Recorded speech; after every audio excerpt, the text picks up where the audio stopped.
Assalamualaikum warahmatullahi wabarakatuh. Alhamdulillahirabbil alamin. Wassalatu wassalamu ala asyrofil anbiya'i wal mursalin wa ala alihi wa sahbihi ajma'in. Sahabat muslim dimanapun berada, berjumpa kembali di Viral Indonesia News. Mudah-mudahan kita semua, keluarga kita, dan semua umat Islam dimanapun berada selalu sehat di dalam lindungan Allah Subhanahu wa ta'ala. Terima kasih saya ucapkan kepada sahabat yang telah mendukung channel ini. Dukungan Anda mudah-mudahan dicatat sebagai amal kebaikan oleh Allah Subhanahu wa ta'ala, yang pahalanya akan tetap mengalir hingga yaumil kiamah. Karena dukungan Anda adalah bentuk partisipasi Anda di dalam ikut serta membentengi akidah umat dari segala bentuk pendangkalan akidah yang sangat gencar dilakukan oleh para kaum pembenci Islam. Sahabat, untuk kesekian kalinya Saifuddin Ibrahim kembali menghujat Islam dengan mencomot ayat yang selalu dikutip dan dicomotnya, yaitu tentang ayat-ayat di dalam Al-Quran tentang, menurut Saifuddin Ibrahim, adalah tentang kekerasan. Tetapi Saifuddin Ibrahim tidak tahu konteks ayat tersebut, bahwa memang ada ayat tersebut tetapi di dalam konteks peperangan. Jadi ayat konteks peperangan zaman dahulu dan ayat peperangan yang ketika dipergunakan dalam masa-masa perang itu sudah tidak berlaku lagi ketika dalam keadaan damai ataupun tidak ada perang, dan juga tidak ada yang memusuhi agama Islam.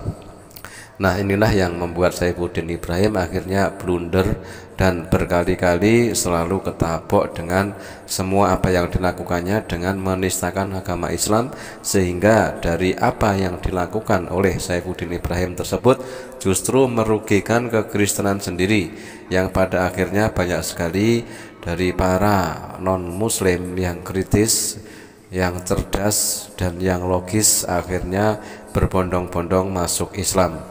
Oke sahabat, mari kita simak videonya terlebih dahulu sebelum kita reaction lebih lanjut.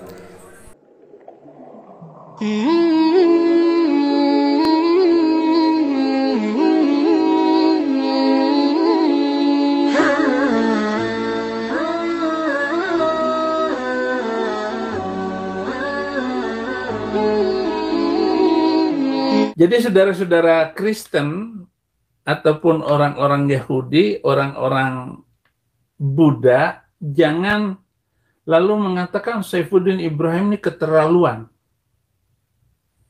ini menyinggung agama lain. Enggak, saya kasih tahu ini rambu-rambu yang mengerikan bagi kalian, bagi orang Kristen, Hindu, Buddha.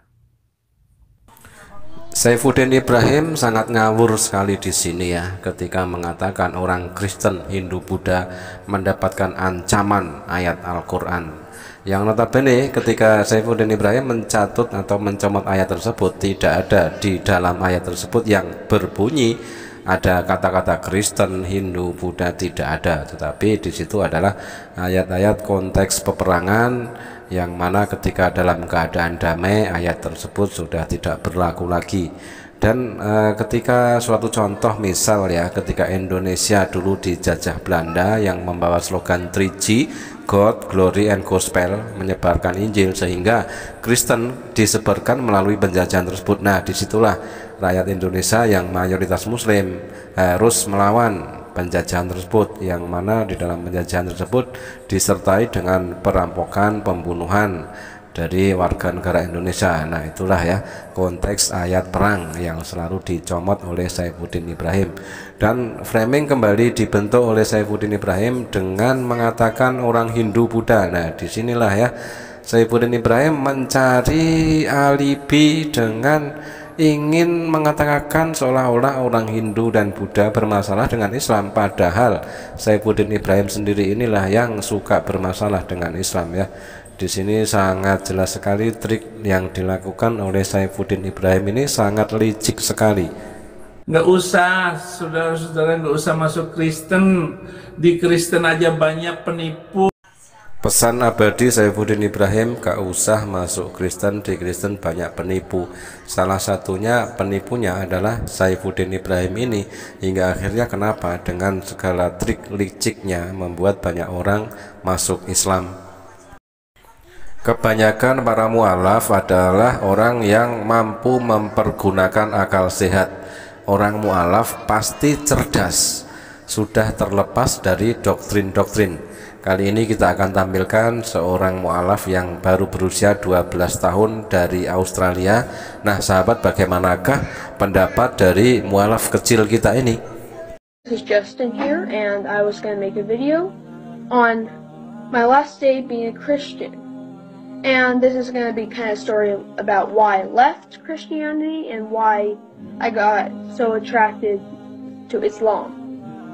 Nah, di sini adik kita mualaf kecil yang berusia 12 tahun ini menceritakan bagaimanakah awal mulanya dia meninggalkan Kristen dan tertarik akhirnya masuk Islam. Inilah kronologi awalnya. Well, I was first born in a non-denominational Christian family.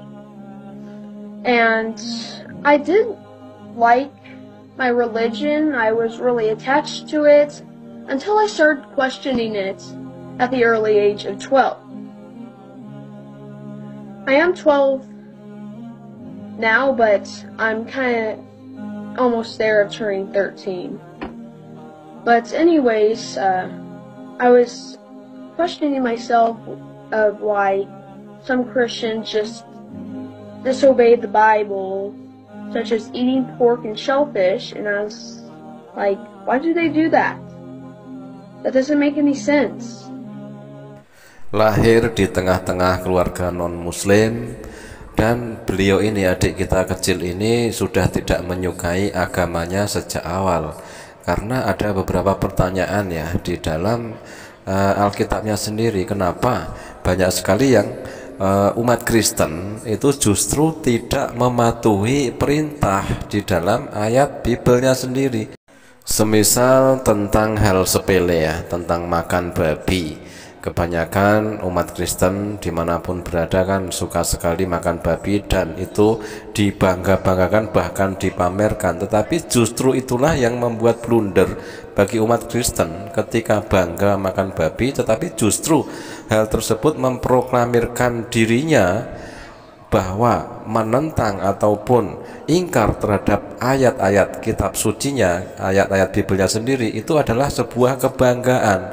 Nah inilah yang lantas membuat adik kita ini langsung berpikir secara kritis dan logis, mengapa bisa seperti itu and stuff like that. And then it just didn't make sense how Jesus could be God, and it just and many Muslims say stuff as that makes sense, like such as if Jesus was God, then how can God die on the cross, and who was supporting the universe, or stuff like that. And I was like, yeah, how?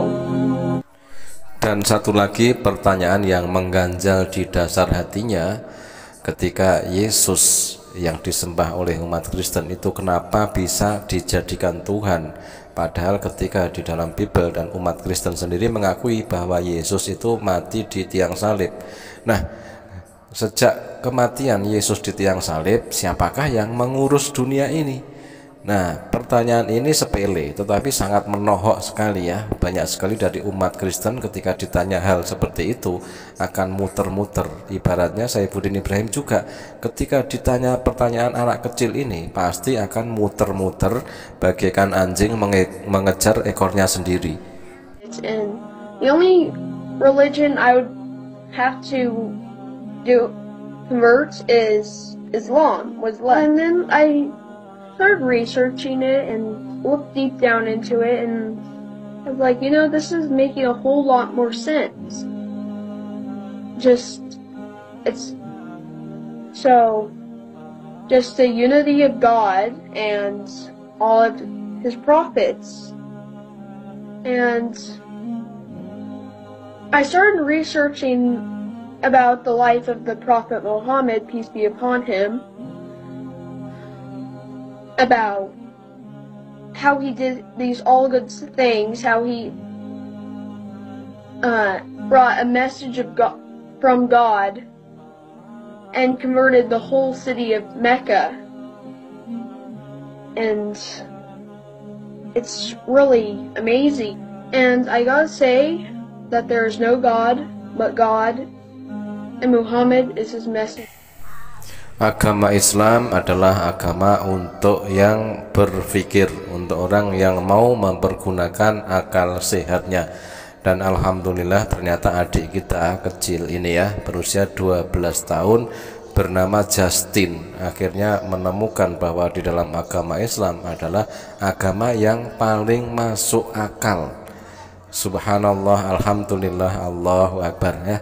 Itulah tadi, jika dibandingkan dengan Saifuddin Ibrahim, ternyata adik kecil kita yang mualaf tadi sungguh-sungguh sangat luar biasa. Jalan pemikirannya berbeda jauh dengan Saifuddin Ibrahim yang hanya menistakan agama Islam dengan cara mencomot ayat-ayat Al-Quran lalu dipelintir-pelintir penafsirannya. Jadi sebuah kesaksian yang sungguh sangat luar biasa, menohok bagi Saifuddin Ibrahim ya. Terima kasih sahabat, mari kita doakan untuk adik kita Justin yang bermualaf sejak usia 12 tahun, mudah-mudahan istiqomah dan semakin semangat belajar tentang Islam. Dan mudah-mudahan dari video ini bisa menginspirasi bagi para non-muslim di luar sana agar segera mendapatkan hidayah, menemukan hanya di dalam Islamlah agama yang benar, Islam agama yang masuk akal. Terima kasih, mudah-mudahan bermanfaat. Jazakumullah khairan kasiron. Wassalamualaikum warahmatullahi wabarakatuh. Mm-hmm.